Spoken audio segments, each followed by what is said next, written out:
Nesse vídeo vamos tratar sobre a doença genética fibrose cística, também conhecida como mucoviscidose. Bom, nós vamos começar falando da descrição da alteração genética que causa a fibrose cística. A fibrose cística é uma doença genética, hereditária, autossômica, recessiva e crônica. Ou seja, a criança precisa herdar um gene defeituoso tanto da mãe quanto do pai. Essa doença afeta tanto homens quanto mulheres. A mutação que acontece é uma mutação estrutural do tipo deleção, onde acontece a deleção de três nucleotídeos do gene CFTR, que está localizado no cromossomo 7, no braço Q, na porção 31. Esse gene ele produz uma proteína responsável pelo controle de íons de cloreto no organismo. Então, a ausência ou diminuição dessa proteína no organismo faz com que o organismo produza secreções muito espessas e difíceis de serem eliminadas. E os principais órgãos afetados são o pulmão, pâncreas e órgãos do sistema digestório. Bom, nós vamos falar agora sobre as características clínicas da fibrose cística. Elas variam de acordo com a idade do paciente, então para ficar mais fácil de entender, nós vamos dividir entre as crianças e os adultos. Nas crianças é comum a presença do suor salgado, que é percebido assim que a criança nasce, que é um suor muito característico, e o íleo meconial, que é um bloqueio no intestino delgado, que é causado pelo mecônio, que são as primeiras fezes do bebê que deveriam ser expelidas nos primeiros dias de vida. Já nos adultos, percebemos a presença da doença pulmonar crônica, das pneumonias frequentes. Tanto a doença pulmonar crônica quanto as pneumonias frequentes, elas são causadas pela obstrução das vias aéreas e pelo acúmulo de secreção, que torna mais fácil a proliferação de bactérias. E também temos a insuficiência pancreática, que é causada pela obstrução dos ductos pancreáticos por essas secreções muito espessas. E temos a esteatorreia, que é a presença de gordura nas fezes, a cirrose biliar e a dor abdominal recorrente. Agora vamos falar sobre o diagnóstico. O diagnóstico de fibrose cística começa a ser formado com base nas características clínicas e histórico familiar. O recém-nascido pode ter o diagnóstico quando é realizado o teste do pezinho, feito na triagem neonatal.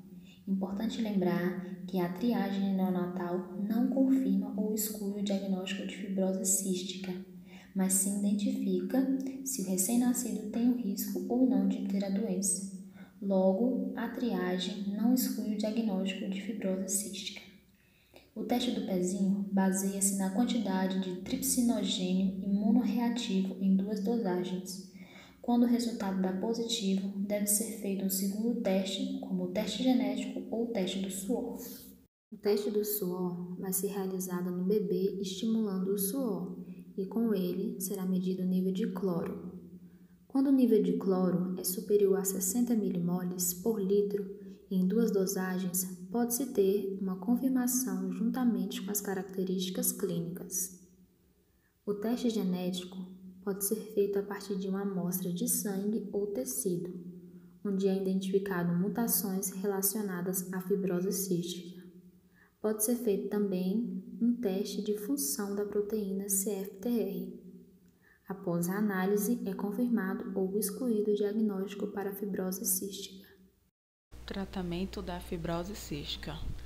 O principal objetivo no tratamento de pacientes com a fibrose cística é o aumento da sobrevivência deles, o que se dá através da manutenção da função pulmonar e das condições nutricionais.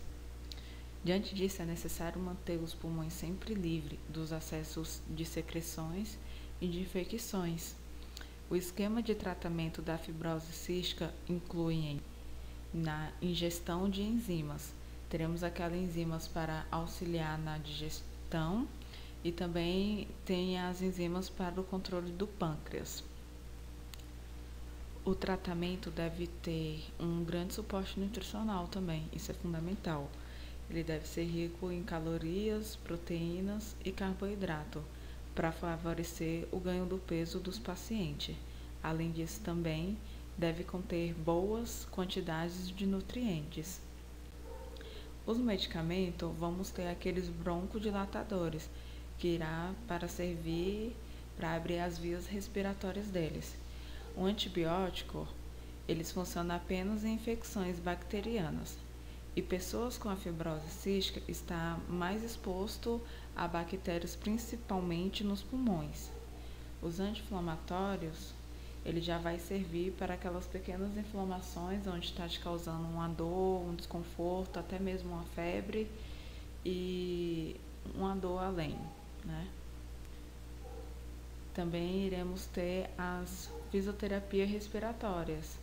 Entre elas temos um desses tipos de fisioterapia é a tapotagem, aonde ele vai estar expelindo mais aquela secreção e vai te estar dando, de uma certa forma, um alívio respiratório.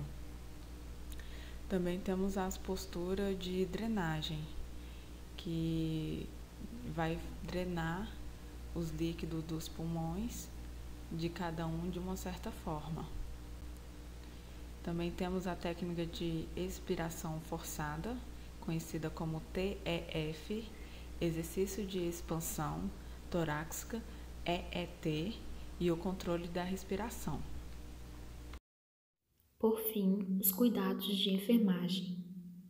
Durante o período de internação do paciente, a equipe de enfermagem fica responsável por orientar os pacientes e seus familiares, tentando ao máximo minimizar as dúvidas e o sofrimento, sempre reforçando sobre a importância do tratamento, como também conscientizar os familiares sobre a importância da higienização das mãos antes e após o contato com o paciente.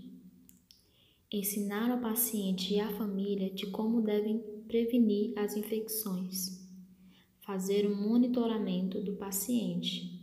Orientar para que os pacientes com fibrose cística não devam ter nenhum tipo de contato entre si, pois o risco de contaminação é muito grande. Evitar que um técnico de enfermagem atenda de 2 ou mais pacientes com fibrose cística.